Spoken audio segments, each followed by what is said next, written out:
Un calme profond et inquiétant règne au-dessus du ciel nocturne, celui qui m'a déstabilisé toute ma vie. Vous regardez vers le haut. Vous percevez d'innombrables épingles des points de lumière. Et ton intuition, ce sens inné qui te guide dans une rue bondée ou vous permet d'attraper un objet lancé, insiste sur le fait que quelque part dans cette vaste obscurité, un regard doit rencontrer le vôtre. L'idée que nous sommes complètement seuls semble inconcevable. Pourtant, c'est là que réside le défaut de s'appuyer sur les sentiments. Ils évoluaient pour assurer votre survie sur le plaine de l'Afrique ancienne, pour ne pas décrypter l'architecture du cosmos. Quand tu prends cet instinct profondément humain et projetez-le sur la toile du univers, ce n'est pas seulement un échec. Ça se brise, il est complètement démoli. Parce qu'à l'instant où tu examines vraiment les mathématiques, au moment où vous affrontez la physique sans fioriture qui régit le temps, l'énergie et la distance, vous êtes obligé de faire face à une terrible question. Qu'est-ce qui fait nous croyons que notre intuition tient le coup, influence sur les statuts fondamentaux de naturel? Pensez à la vie sur Terre. Si vous souhaitez voyager quelque part, vous y allez simplement. Si vous désirez une plus grande vitesse, vous postulez plus de force. Mais là-bas, dans le vide, les règles fondamentales sont réécrites. Le cosmos a établi 5 et des jugements pitoyables, 5 absolus les barrières qui empêchent les civilisations de jamais se rencontrer. Je serai franc avec vous. Ce ne sont pas de simples obstacles à surmonter. Ils sont conclusions finales. Au moment où nous concluez aujourd'hui, vous vous sentirez peut-être plus insignifiant que jamais. Mais tu le feras comprendre également, avec une clarté cristalline, pourquoi aucun sauveteur n'est arrivé pour nous, et pourquoi non, le sauveur le fera toujours. Décollons le couche de science-fiction. Laissez-nous rejeter les fantasmes hollywoodiens. Laissez-nous observer l'univers dans son vrai état non verni. Le premier verdict, celui qui fracture notre compréhension avant même de quitter notre planète, c'est distance. Nous prononçons le mot espace avec désinvolture facilitée, mais nous ne parvenons pas à véritablement appréhender sa signification. Notre biologie nous rend incapables de vraiment saisir le grandeur dont nous sommes sur le point de discuter. Le cerveau est calibré pour comprendre distance que vous pouvez parcourir à pied ou en véhicule. Peut-être que si vous êtes un chevronné voyageur, vous pouvez conceptualiser la durée d'un vol de Londres à Sydney. Cela est votre limite mentale. Alors essayons pour briser cette frontière. Montons l'échelle d'échelle. Commencez par la Terre. C'est une sphère de roche d'environ 12 742 km de diamètre. Pour vous, c'est tout un monde. Vers le cosmos, c'est un fossé de poussière.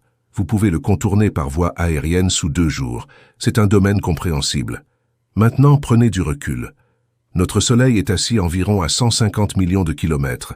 La lumière, là le courrier le plus rapide qui existe, nécessite plus de 8 minutes pour combler ce gouffre. Si le Soleil devait disparaître à cette seconde même, tu continuerais se prélasser dans sa lueur illusoire pendant 8 encore quelques minutes avant la tombée de la nuit perpétuelle.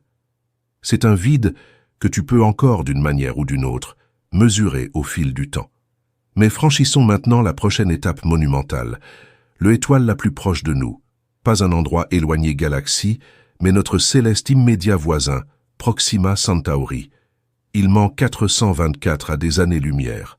Votre intuition entend 424 et l'interprète comme un modeste figure, quelque chose sur lequel vous pouvez compter main. Traduisons cela en un humain délai. L'objet le plus rapide de notre espèce ait jamais construit est le sonde solaire Parker. Il franchit les obstacles le vide à environ 692 000 km/h. Cette vitesse est suffisante pour voyager de New York à Tokyo en moins plus de 60 secondes. C'est une vitesse qui défie l'imagination ordinaire. Si vous êtes monté à bord de cette sonde et a mis le cap sur Proxima Centauri, combien de temps le voyage nécessite-t-il? 1 mois? 1 an? La réponse est 6600 ans. C'est notre voisin stellaire le plus proche. Si tu avais embarqué depuis la Terre au moment précis, moment où les dernières pierres étaient reposées sur les grandes pyramides, voyageant aux vitesses maximales que l'humanité ait jamais connues atteint, vous ne seriez que maintenant approche de votre destination, et que c'est simplement la maison d'à côté. Laissez-nous augmenter une fois de plus. La Voie lactée galaxie, notre métropole natale d'étoiles. Il s'étend sur 100 000 années-lumière d'un bout à l'autre fin. Si vous souhaitez le traverser aux vitesses de la sonde solaire Parker, le voyage consommerait des centaines de des millions d'années. C'est plus longue durée que l'ensemble de l'évolution chronologique des mammifères. Tu évoluerais dans une espèce complètement différente avant d'arriver à mi-chemin. Avant, nous descendons plus loin dans un existentiel spirale, j'ai une petite demande. Nous sommes prêts à affronter des concepts qui devenir encore plus formidables, comme pourquoi voyager dans le temps est une impossibilité et pourquoi votre forme biologique est incompatible avec de l'espace. Si vous souhaitez continuer sonder les profondeurs les plus profondes de physique à mes côtés, s'il te plaît, prends un moment pour appuyer sur ce bouton « J'aime ». Il signale à l'algorithme que vous appréciez la vérité sans phare plutôt que le réconfort mensonge, et cela me permet de continuer à produire ces intensives explorations.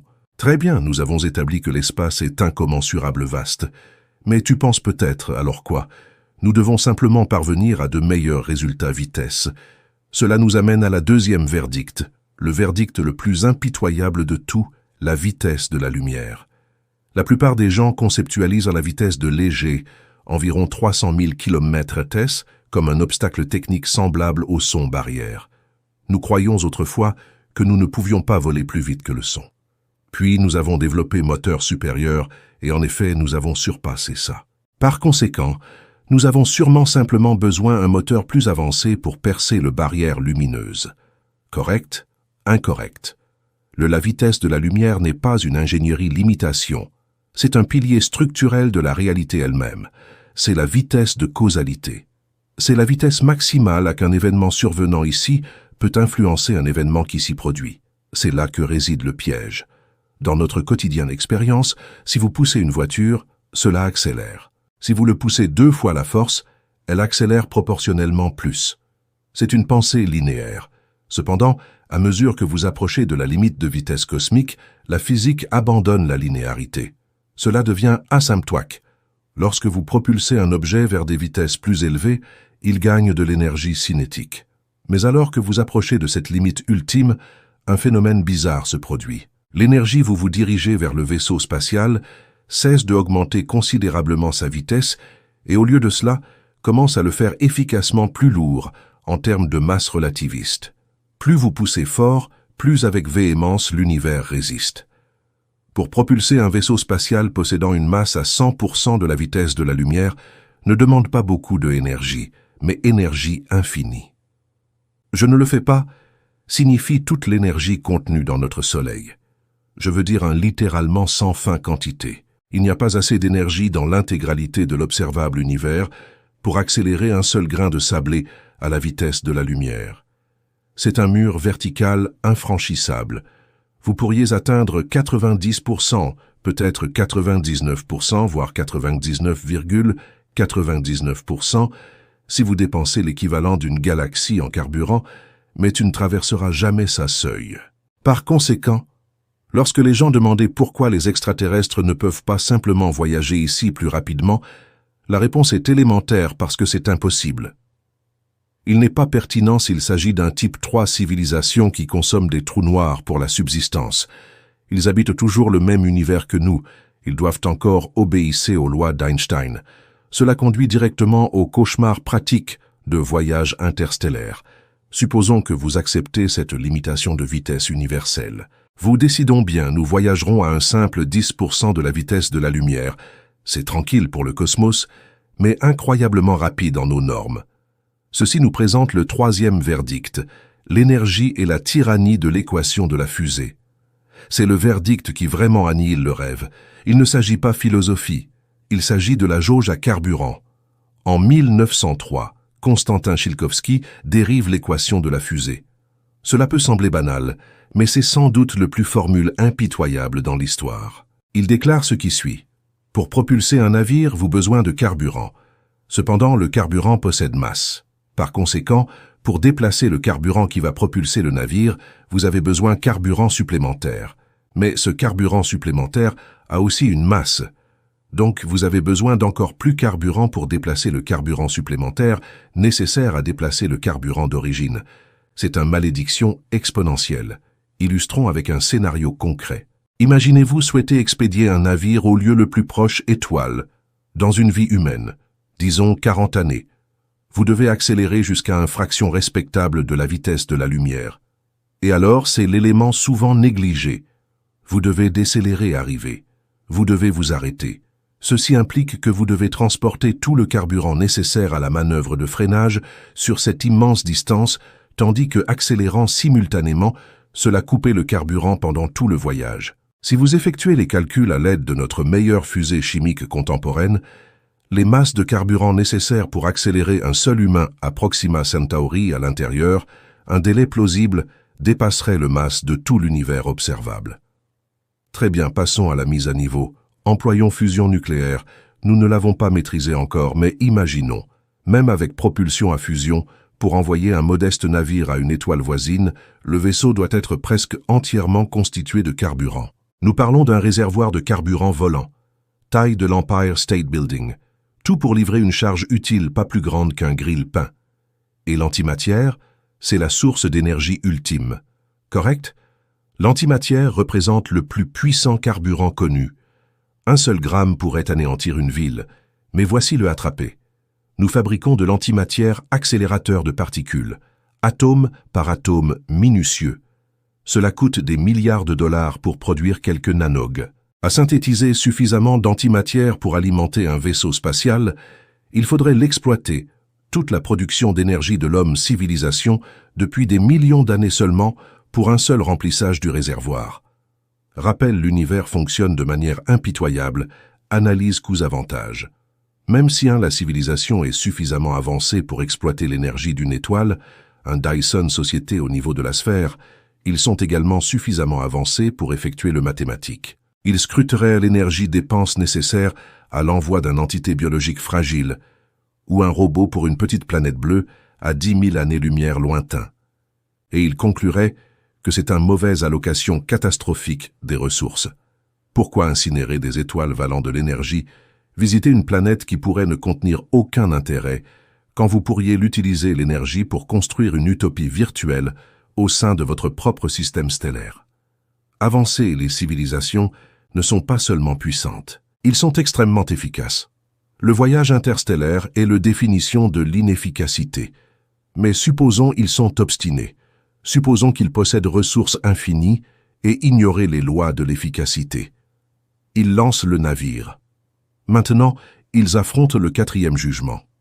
Biologie. Nous adorons imaginer les humains dans un style élégant, combinaison spatiale, traversant un extraterrestre paysage. Mais le corps humain est une entité à maintenance extraordinairement élevée. Il a évolué pour un environnement spécifique. Terre. Une gravité standard. Une atmosphère protectrice, un blindage champ magnétique. L'espace est radioactif paysage infernal. Au moment où tu quittes la Terre bouclier magnétique, vous êtes bombardé par rayons cosmiques. Ce ne sont pas de simples lumières. Ce sont des subatomiques à grande vitesse balles, protons et ions lourds, voyageant à une vitesse proche de la lumière. Ils ne le font pas. Frappez simplement votre peau. En voyage vers Mars, votre risque de cancer augmente dramatiquement. En voyage vers une autre étoile, tu périrais bien avant en passant par Pluton. Un blindage efficace nécessite des barrières de plomb de plusieurs mètres d'épaisseur, de l'eau ou du béton. Mais rappelez-vous l'équation de fusée. Le blindage est massif. Masse plus de carburant. Plus de carburant augmente encore la masse. C'est la boucle de malheur revisitée. Et ce n'est pas uniquement rayonnement, c'est la gravité. En zéro la gravité, vos os se déminéralisent. Le muscle cardiaque s'atrophie à cause de la non-utilisation. Les yeux se déforment. Après 6 mois à bord du Station spatiale internationale, astronautes revenir avec une santé dégradée. Imaginez maintenant un voyage d'une durée de 600 ans. Placez simplement les en sommeil cryogénique, suggérez-vous. Pourtant, la congélation d'une cellule vivante provoque eau interne pour cristalliser, formant des poignards microscopiques qui lacèrent les membranes des cellules. Nous ne possédons aucune méthode cryo-conserver un être humain sans les réduisant à une bouillie non viable. Des vaisseaux de génération, vous proposez. Laissez-les vivre et mourir à bord du navire. L'heure des descendants lointains arriveront. As-tu observé la nature humaine? Confiner 500 individus à l'intérieur d'un cylindre métallique depuis 500 ans. Les structures sociales se désintégraient. La langue va évoluer au-delà de la reconnaissance. Défaut génétique de la consanguinité inévitable, s'accumuleront. Au moment où ils atteignent leur destination, ils auront oublié leur objectif initial et ils ne seront pas en état d'établir des relations diplomatiques. La biologie est le logiciel exclusif à la Terre. C'est fondamentalement incompatible avec le matériel de Deep l'espace. Mais peut-être que les extraterrestres sont pas biologiques. Peut-être qu'ils le sont, intelligence artificielle, robotique explorateur. Le silicium ne se développe pas cancer, c'est vrai, mais le silicium l'est aussi vulnérable aux radiations. Haute énergie, les particules peuvent retourner des bits dans l'ordinateur système, corrompant les données de manière irréversible. Pendant des millénaires dans l'espace profond sans station de réparation disponible, entropie prend le commandement. Les circuits se détériorent. Le métal succombe à la fatigue. Micrométéoroïdes, pas plus gros que les grains de poussière, n'impactent le coq avec la force des grenades à main en raison à des vitesses relatives phénoménales. Même une machine a une capacité opérationnelle limitée durée de vie. Et la galaxie est plus vaste que toute garantie. Maintenant, nous arrivons au 5e et verdict final. Celui qui a le plus explique avec éloquence le grand silence, information et temps. Supposons une civilisation surmonte miraculeusement les défis de distance, énergie et biologie. Ils existent là-bas. Pourquoi n'avons-nous pas reçu leur transmission? Parce que l'univers fournit un désastre catastrophique, mauvais réseau de communication. Nous avons été diffusant des signaux radio pendant environ un siècle. Cela signifie que notre électromagnétique, la présence, forme une bulle s'étendant de la Terre, à environ 100 années-lumière rayon. Dans le cadre du Milky Way, qui est à 100 000 années-lumière diamètre, notre bulle est microscopique. Nous chuchotons dans un ouragan. Pour une autre intelligence à nous détecter, ils doivent observer notre coordonnée céleste exacte au moment précis dans le temps, à l'écoute du fréquence exacte que nous utilisons. Contemplez la Haste Stack cosmique. Là sont des milliards d'étoiles et des milliards de fréquences potentielles à surveiller. Si la civilisation extraterrestre a braqué sa radiotélescope sur Terre en 1500, après JC, il n'entendrait que le silence. Nous n'avions pas, mais j'ai inventé la radio. S'ils écoutent aujourd'hui mais sont situés à 200 années-lumière, ils entendent aussi le silence parce que les premiers signaux ne sont pas encore parvenus eux. Cela engendre le problème d'une civilisation synchrone. Les civilisations s'élèvent et s'effondrent. Humain, la civilisation technologique a existé pendant peut-être 200 ans. Nous pouvons persister pour 1000 ou 10 000 autres, si nous sommes chanceux. L'univers est de 13,8 milliards ans. La probabilité de 2 civilisations technologiques existantes simultanément dans la zone de communication les uns des autres et à un niveau compatible, le niveau technologique est effectivement nul. Cela ressemble à 2 lucioles émettant un unique éclair dans une immense forêt sombre, mais on clignote un mardi et l'autre un vendredi. Ils ne le feront jamais, soyez témoins de la lumière de chacun. La civilisation a peut-être prospéré sur un monde en orbite autour de Proxima Centauri, 1 milliard il y a des années. Ils sont disparus maintenant. La civilisation peut y naître 1 milliard dans des années. Nous serons partis depuis longtemps. La profonde tragédie du cosmos n'est pas qu'il est stérile, mais que tous des invités potentiels arrivent au faire la fête à des moments très différents. Quand vous synthétisez ces 5 verdicts, une distance qui brise l'esprit, une vitesse limite qui défie l'ingénierie, l'énergie, les coûts qui mettent les galaxies en faillite, la biologie qui se désintègre pendant le transport et le temps qui coupe toute connexion, la conclusion est brutale et incontournable, les extraterrestres ne viennent pas nous rendre visite. Ceci nous amène à aborder les problèmes les plus visibles questions dans la salle. Mais qu'en est-il des ovnis et ces vidéos militaires? Écoute, j'apprécie un convaincant mystère autant que quiconque, mais laissez-nous appliquer la physique que nous venons de détailler. Nous observons des images d'engins aériens accélération, depuis l'arrêt jusqu'à Mach 20 instantanément. Comprenez-vous ce qui se passe sous une telle accélération? Force G. Accélérer cela rapidement générerait des milliers de G. À cette ampleur, l'électronique est écrasée, les métaux se liquéfient, et tout pilote biologique serait instantanément réduit en un nuage de vapeur. Et pourtant, ces prétendus engins ne montrent aucune interaction avec l'atmosphère. Non bangs soniques, pas de traînée d'ionisation. Un objet se déplaçant à une telle vitesse dans l'atmosphère déchirerait les molécules d'air à part, générant un énorme plasma réveil qui illuminerait le ciel comme un deuxième soleil. Cela n'est pas évident dans le des vidéos. Ce que nous voyons est indistinct, forme floue. Qu'est-ce qui constitue le plus explication plausible? C'est un extraterrestre, la civilisation a conquis l'énergie infinie, annulé les lois de l'inertie, éliminé les bancs soniques, traversé 10 000 à des années-lumière. Puis j'ai choisi de jouer jeu de tag aérien avec des jets militaires, tout en se permettant d'être capturé sur infrarouge basse résolution des caméras? Ou est-il plus probable que ce sont des artefacts de capteurs, des reflets provenant d'un support de caméra rotatif, non identifiés des drones ou des objets banals déformés par parallaxe? Je reconnais que c'est banal, conclusion. Je comprends que nous aspirons à croire. Cependant, extraordinaires les affirmations exigent des mesures extraordinaires des preuves. Les vidéos ambiguës ne le font pas constituent une preuve. Ils sont simplement vidéos ambiguës. Si des extraterrestres possèdent l'énergie nécessaire pour voyager, ici, étiez vraiment dans nos cieux. Vous ne le feriez pas. Il faut un clip granuleux pour le confirmer. Les pures répercussions physiques de leur arrivée seraient indéniables. J'ai promis au début, ce ne serait pas le cas, aboutir au désespoir. J'ai l'intention d'honorer cette promesse parce que quand tu excises le fantasme d'extraterrestres arrivant pour racheter ou anéantissez-nous, il vous reste quelque chose d'infiniment plus significatif.